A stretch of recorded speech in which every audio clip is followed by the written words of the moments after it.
Hi, welcome to Sahadhyayana as written on console. Nice. This is my video on tutorial 2. So basically tutorial 1 was over in my previous video. So if you are new to this computation software, now you will be very comfortable launching Scilab, getting the default docked windows, and you will be confident enough to do mathematical computations on console. If not, you missed my previous video. So look at suggestions or the description box, find the link for that video, watch that before watching this. Okay, if you are a regular viewer, yeah, let's learn together. So as I told you in previous video, typing directly into the console has disadvantages. I would say mainly there are two disadvantages. The first one is, it is not at all possible for you to save the commands.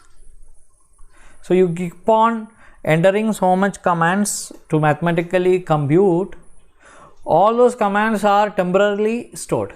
If you wish to revisit those commands on a later stage after shutting down your computer, switching off your tool, coming out of that tool, or shutting down this computer after 2-3 days, when you come back, you will find those commands in command history as explained in the tutorial 1 video, but you will not get them as a instruction or program step by step. You have to copy down from command history each command. Okay, it's very difficult job to do. So basically I say that you cannot save the commands for you. The next thing is, it is not very easy to edit multiple lines of instruction which you have written. So we are going to use the up arrow, down arrow to go through the commands as we have seen in the previous video, right? You can just go through them, okay, but editing each one of them is difficult. You have to, if you make a mistake, okay, you already entered the command and you pressed enter, you can never go back, revisit that command and edit. Not possible. You have to again retype that command and edit it, then press enter again. So editing is not possible, saving for your later reference is not possible. These are the two main disadvantages which I'll put forward to make you understand why programming is not preferred in console of a Scilab. Then what is the solution? There should be a solution, right? Yeah. So we are going to write any program in Scinote. SCINOT. Scilab itself, it's an open tool software, computational software, as we discussed already. So the makers have already told that this Scinote is a tool embedded into Scilab. Okay, Scinote is a tool embedded into, or they call it as editor. So we can open an editor and program the editor in editor such a way that you can save them, edit it, all the disadvantages of console will fly away. So how to launch that Scinote, how to open the Scinote, how to program in Scinote, okay, those interesting facts we'll see in this video going forward. Okay, now see, you can launch Scinote either by clicking on this icon. Can you see? You can have an icon here, a note icon. You can click on that. You can see launch Scinotes, or you can find it in applications. If you go to applications, you have Scinotes. So just click on it, so it will launch.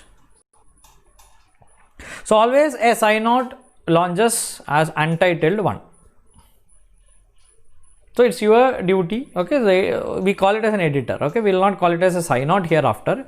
Scinote is the tool embedded into Scilab. Let us call it as editor, because we are going to edit, is allowing us to edit the commands, so we call it as editor. Okay, so the editor always opens with a default file name untitled one. Now you can choose a default folder in your system and save this file as required by you. Okay, we'll come to save later. How to save in default folder, all that we'll see little later. My focus is on how to type few commands in editor, how to save it, how to execute it. Okay, so save it is there always. We'll come to that.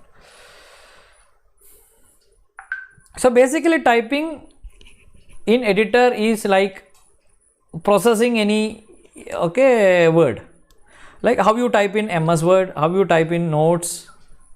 Okay, so it's as straightforward, simple as that, very straightforward. You can keep on typing. If you are good a programmer, you can go on typing.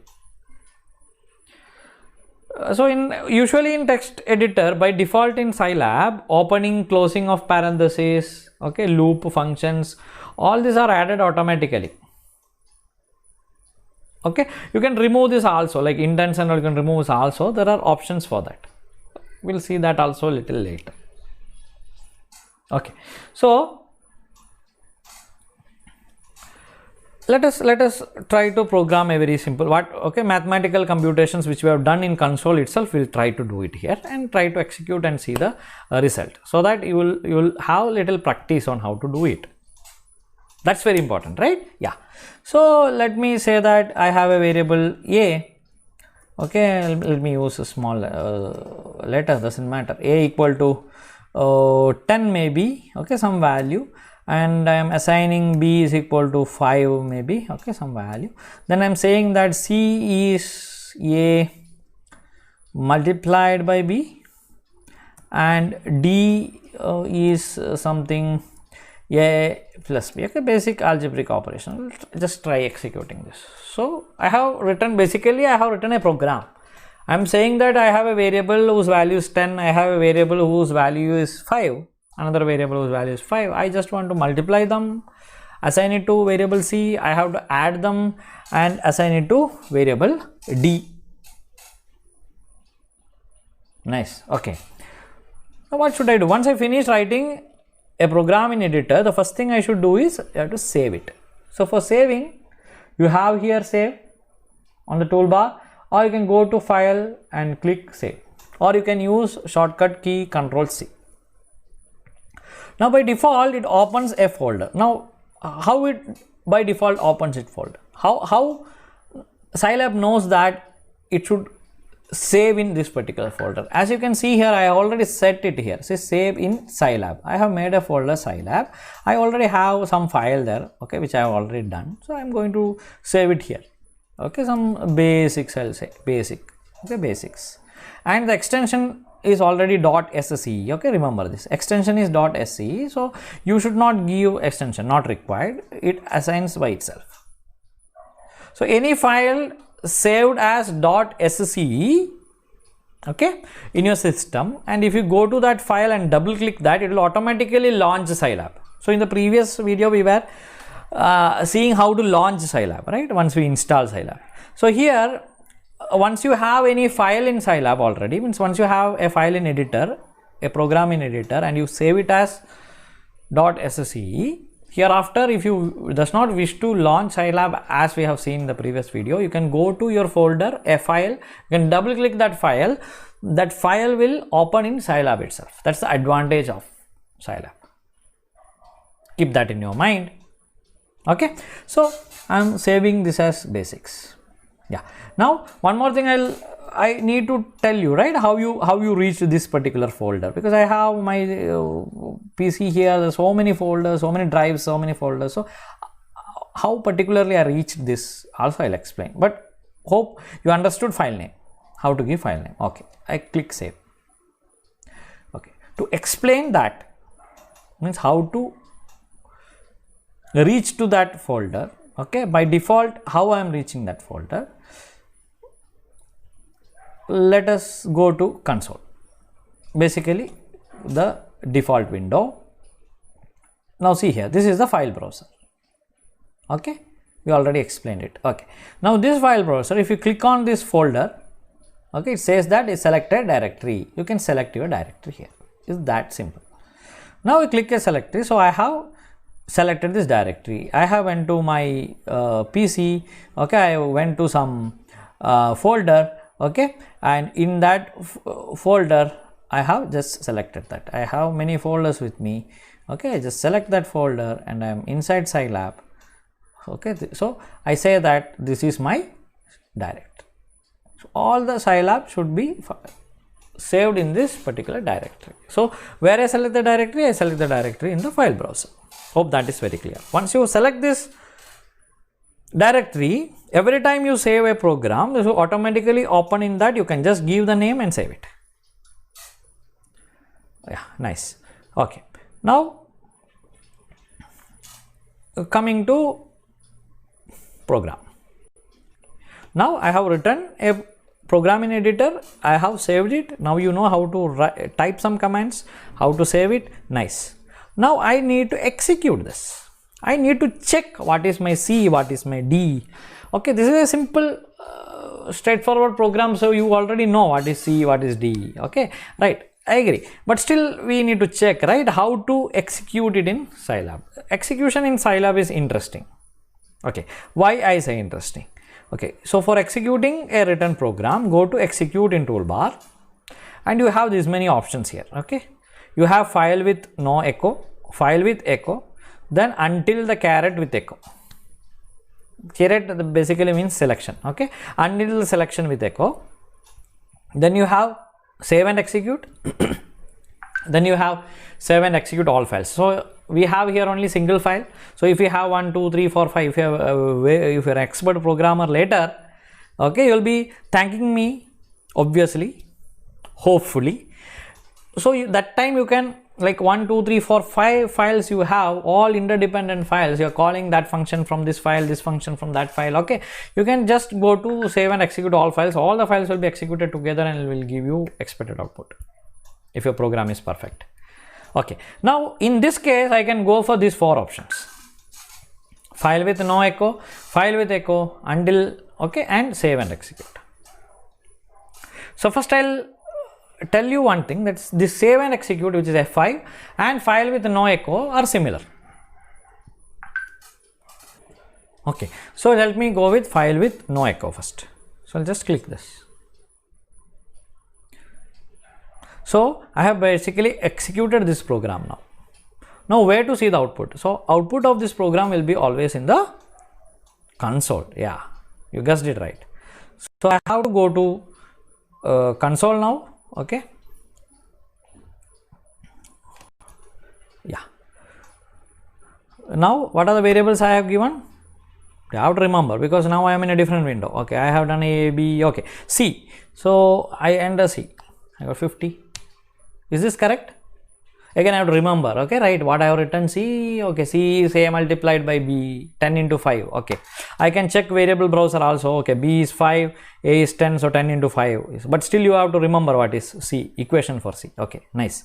Now if you can remember, okay, nice. Now D is 15 because I just added them, okay, 10 plus 5, yeah. C, this is the problem. Is it a problem?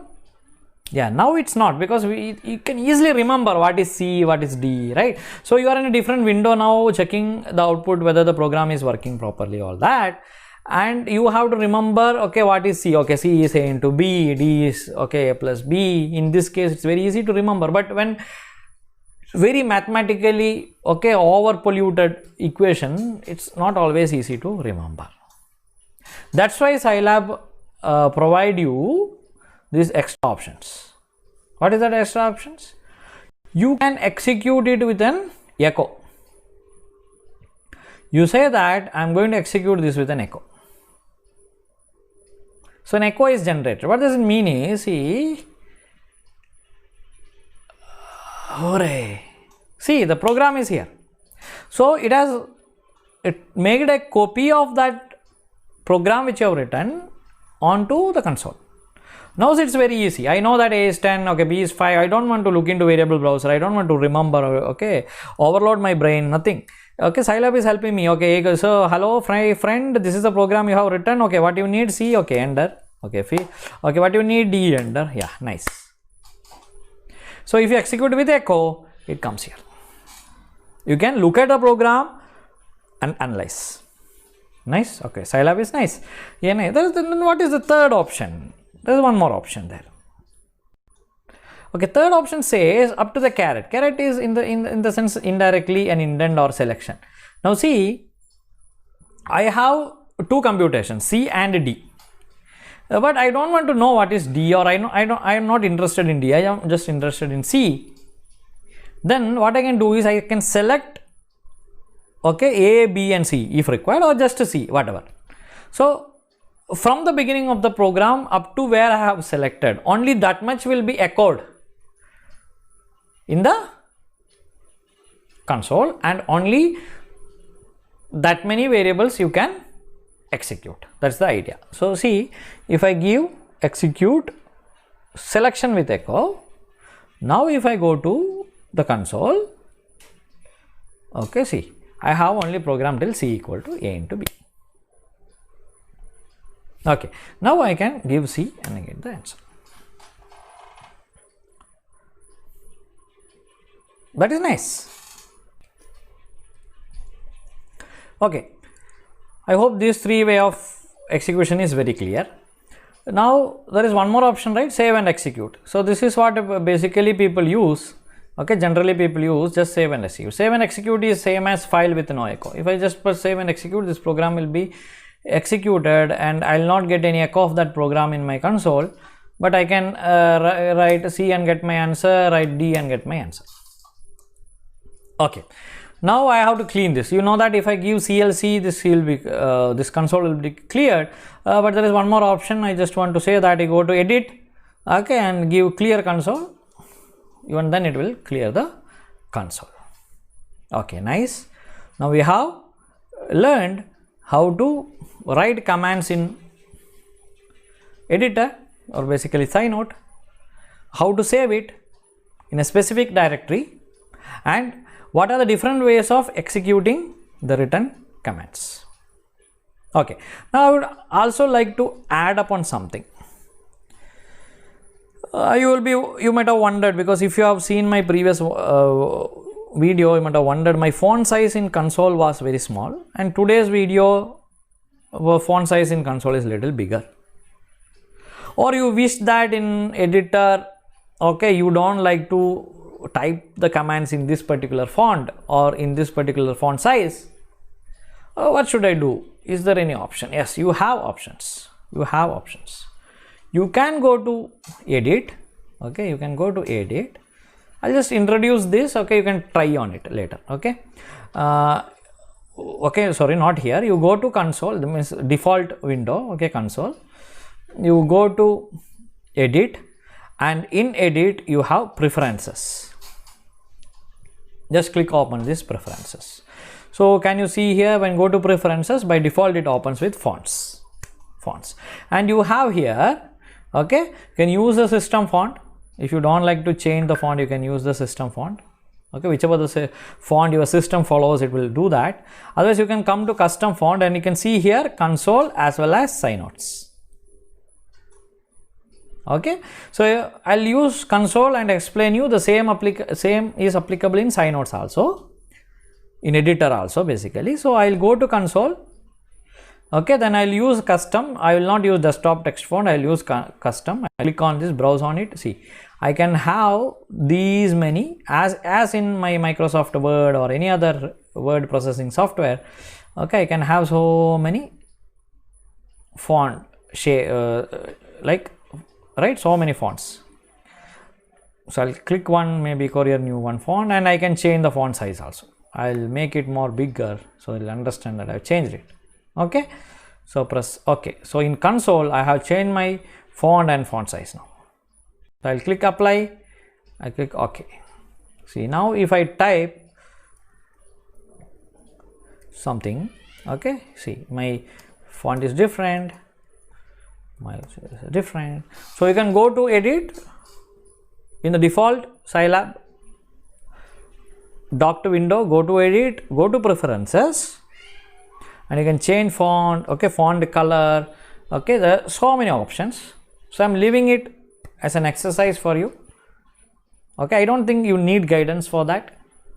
explore it and get ready for next video, next tutorial, where we'll concentrate on graphical window, that are plots. Bye.